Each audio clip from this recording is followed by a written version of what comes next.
नमस्कार जी।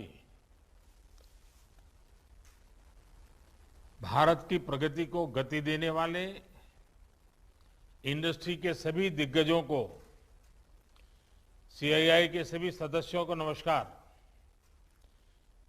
केंद्रीय मंत्रिमंडल के मेरे वरिष्ठ सहयोगीगण, सीआईआई के प्रेसिडेंट श्री टीवी नरेंद्रन जी, इंडस्ट्री के सभी लीडर्स, इस कार्यक्रम में उपस्थित अनेक देशों के राजनयिक गण, विभिन्न देशों में नियुक्त भारत के राजदूतगण, देवियों और सज्जनों, ग्लोबल पैंडेमिक के इस दौर में आज की ये बैठक बहुत अहम है। इतने बड़े संकट के बीच हम सरकार और भारत के उद्योग जगत की साझेदारी को मजबूत होते भी देख रहे हैं।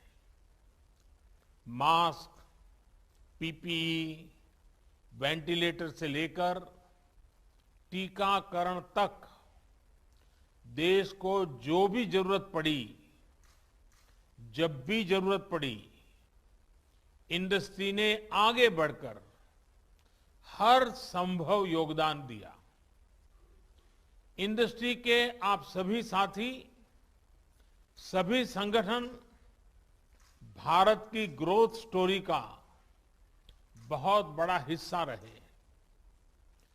आप सभी के प्रयासों से भारत की इकोनॉमी अब फिर गति पकड़ रही है।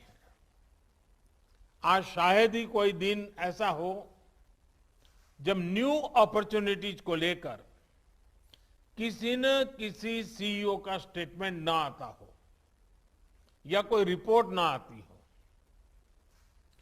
आईटी सेक्टर में रिकॉर्ड हायरिंग को लेकर भी हमने रिपोर्ट देखी है।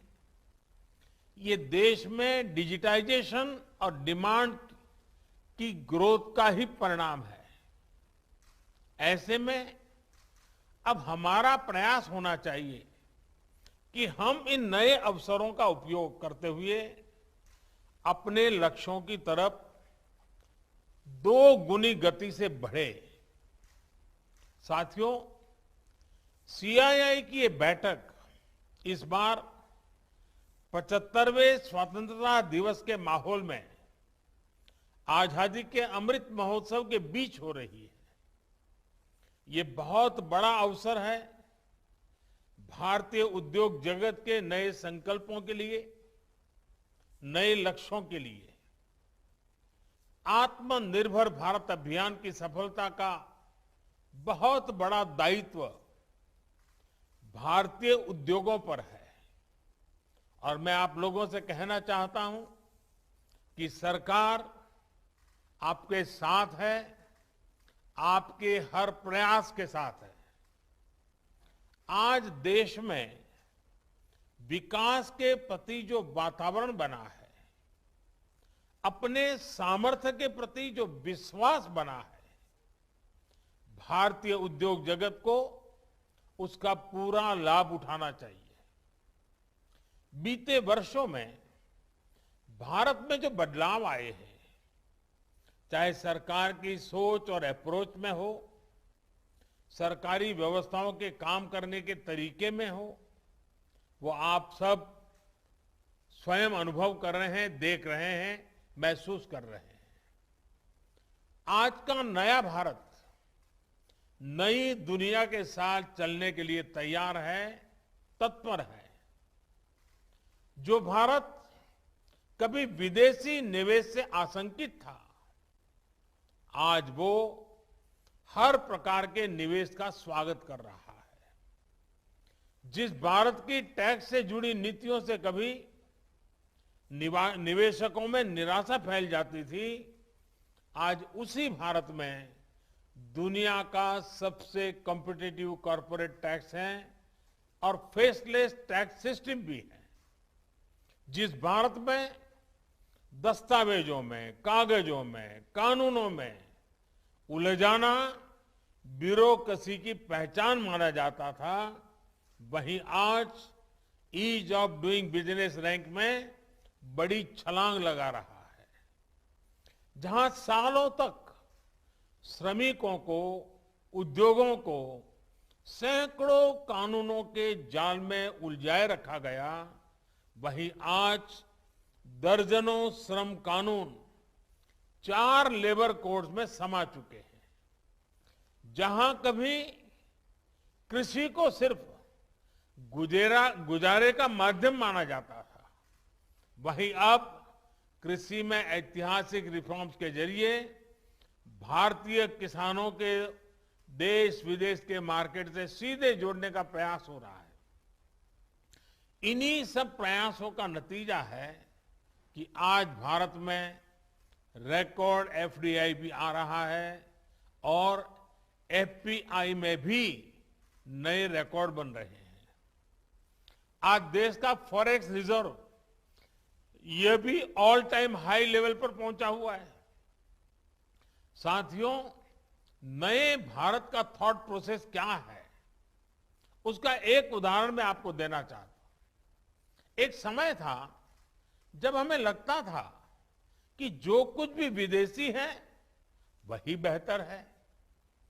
इस साइकोलॉजी का परिणाम क्या हुआ, ये आप जैसे इंडस्ट्री के दिग्गज भली भांति समझते हैं। हमारे अपने ब्रांड भी जो हमने सालों की मेहनत के बाद खड़े किए थे, उनको विदेशी नामों से ही प्रचारित किया जाता था। आज स्थिति तेजी से बदल रही है। आज देशवासियों की भावना भारत में बने प्रोडक्ट्स के साथ है। कंपनी भारतीय हो ये जरूरी नहीं, लेकिन आज हर भारतीय भारत में बने प्रोडक्ट्स को अपनाना चाहता है। यानी देश मन बना चुका है। अब उद्योग जगत को इस मन के मुताबिक अपनी नीति बनानी है, रणनीति बनानी है। आत्मनिर्भर भारत अभियान में आगे बढ़ते हुए ये आपको बहुत मदद करेगा। दूसरा एक फैक्टर है जिस पर भी आपको ध्यान देना चाहिए, ये है भारतवासियों का बढ़ता हुआ आत्मविश्वास। इस आत्मविश्वास को हम हर सेक्टर में देख रहे हैं। अभी हाल ही आपने ओलंपिक्स के मैदान में इसे अनुभव किया है। आज भारत के युवा जब मैदान में उतरते हैं तो उनमें मन में वो हिचक नहीं होती। वो मेहनत करना चाहते हैं, वो रिस्क लेना चाहते हैं, वे नतीजे लाना चाहते हैं। Yes, we belong to this place, ये भाव आज हम अपने युवाओं में देख रहे हैं। इसी प्रकार का आत्मविश्वास आज भारत के स्टार्टअप्स में है। आज यूनिकॉर्न्स नए भारत की पहचान भी बन रहे हैं। 7-8 साल पहले भारत में 3-4 यूनिकॉर्न्स रहे होंगे। आज भारत में करीब करीब 60 यूनिकॉर्न्स हैं। इनमें से 21 यूनिकॉर्न्स तो बीते कुछ महीनों में ही बने हैं। और ये बात आपने भी नोट की होगी कि यूनिकॉर्न्स अलग अलग सेक्टर में आ रहे हैं। हेल्थ टेक, सोशल कॉमर्स में यूनिकॉर्न्स का बनना ये संकेत दे रहा है कि भारत में हर स्तर पर कितना बदलाव हो रहा है। बिजनेस में रिस्क लेने की प्रवृत्ति, अपने सामर्थ्य पर भरोसा करने की प्रवृत्ति लगातार बढ़ रही है। इतनी बड़ी महामारी में भी हमारे स्टार्टअप्स के एम्बिशंस बुलंदियों पर है। इन्वेस्टर की ओर से भी इंडियन स्टार्टअप्स के लिए रिकॉर्ड रिस्पांस देखने को मिला है। स्टार्टअप्स की रिकॉर्ड लिस्टिंग भारतीय कंपनियां और भारतीय मार्केट के लिए एक नए युग की शुरुआत है। ये इस बात का भी एक और सबूत है कि भारत के पास ग्रोथ के असाधारण अवसर उपलब्ध है, ट्रिमेंडस स्कोप उपलब्ध है। साथियों, टेक्नोलॉजी को लेकर आज देश में जो उत्साह है वो सरकार को तेजी से रिफॉर्म्स के लिए प्रेरित करता रहा है। जो रिफॉर्म्स हमने किए हैं वो कोई आसान फैसले नहीं थे, कोई साधारण बदलाव नहीं थे। इन सारे रिफॉर्म्स की मांग दशकों से की जा रही थी। इनकी जरूरत हर कोई बता रहा था। इस बारे में बातें तो खूब होती थी, लेकिन फैसले नहीं लिए जाते थे क्योंकि ये मान लिया गया था कि ये बदलाव करना बहुत मुश्किल काम है। लेकिन आपने भी देखा है कि हमने वही फैसले कैसे पूरी दृढ़ता के साथ लिए हैं, यहां तक कि पैंडेमिक के दौरान भी रिफॉर्म की प्रक्रिया जारी रखी। और आप ये भी देख रहे हैं कि देश कैसे इन फैसलों के साथ खड़ा हुआ है। जैसे कॉमर्शियल कोल माइनिंग की शुरुआत की गई है, प्राइवेट सेक्टर पार्टिसिपेशन को खुलकर बढ़ावा दिया जा रहा है, डिफेंस सेक्टर में बड़े बड़े रिफॉर्म्स की शुरुआत की गई है, स्पेस और एटॉमिक सेक्टर जैसे एरियाज को प्राइवेट सेक्टर के लिए खोला गया है। आज नॉन स्ट्रेटेजिक के साथ साथ स्ट्रेटेजिक सेक्टर में भी प्राइवेट प्लेयर्स को अवसर दिया जा रहा है। सरकार के नियंत्रण को कम किया जा रहा है। ये सब मुश्किल फैसले आज मुमकिन हो रहे हैं क्योंकि देश अपने प्राइवेट सेक्टर पर, आप सभी पर भरोसा करता है। जैसे जैसे इन एरियाज में हमारी कंपनियां सक्रिय होगी, इनमें संभावनाओं का विस्तार होगा। हमारे युवाओं को ज्यादा से ज्यादा अवसर मिलेंगे, इनोवेशंस का एक नया दौर शुरू होगा। साथियों, हमारी इंडस्ट्री पर देश के विश्वास का ही नतीजा है कि आज ईज ऑफ डूइंग बिजनेस बढ़ रहा है और ईज ऑफ लिविंग में इजाफा हो रहा है। कंपनीज एक्ट में किए गए बदलाव इसका बहुत बड़ा उदाहरण है। आज ऐसे कितने ही प्रावधानों को डीक्रिमिनलाइज किया जा रहा है जो कभी हमारे उद्यमियों के लिए सरदर्द से कम नहीं थे।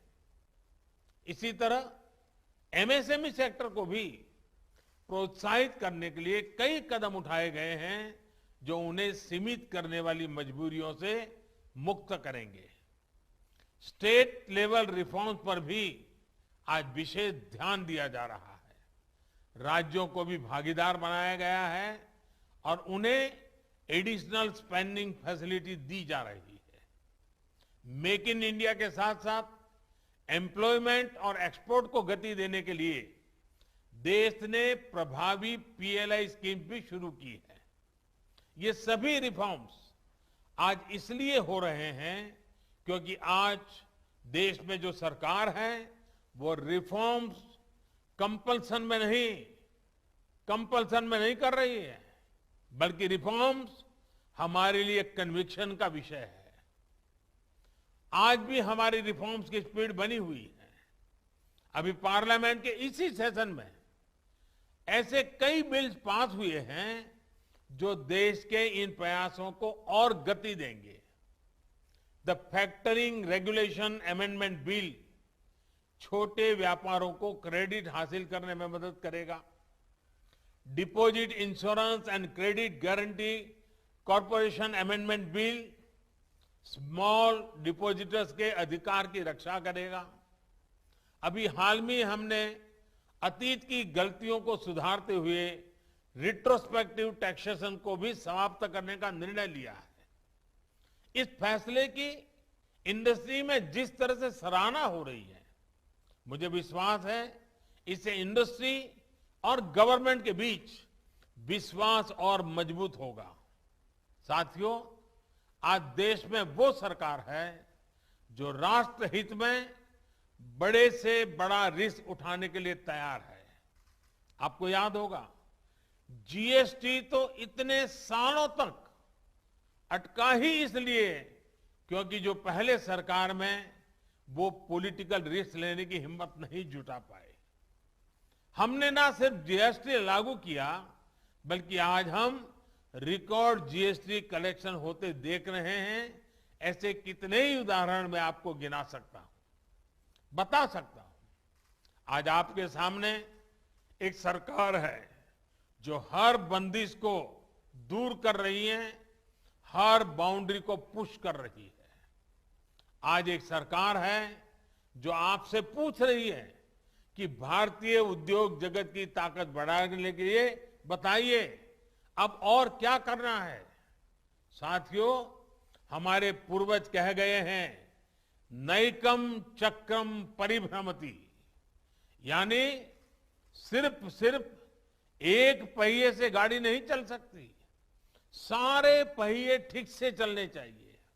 इसलिए इंडस्ट्री को भी रिस्क लेने की अपनी नेचुरल टेंडेंसी को थोड़ा सा और बढ़ाना होगा। आत्मनिर्भर भारत के संकल्प की सिद्धि के लिए नए और मुश्किल रास्तों को चुनाव भी हमें करना ही होगा। इन्वेस्टमेंट और रोजगार की गति को बढ़ाने के लिए इंडस्ट्री से भी देश की बहुत उम्मीदें हैं। पब्लिक सेक्टर के फुटप्रिंट्स को रेशनलाइज और मिनिमाइज करने के लिए भी नई पीएससी पॉलिसी के जरिए निर्णायक फैसले लिए जा रहे हैं। इसमें इंडस्ट्री की तरफ से भी ज्यादा से ज्यादा उत्साह और ऊर्जा दिखनी चाहिए। नेशनल एजुकेशन पॉलिसी के माध्यम से एक बहुत बड़ा कदम देश ने उठाया है। इसमें स्कूल स्किल से लेकर रिसर्च तक का एक नया इकोसिस्टम तैयार करने का भरपूर रोडमैप है। इसमें भी इंडस्ट्री की एक सक्रिय भूमिका बहुत जरूरी है।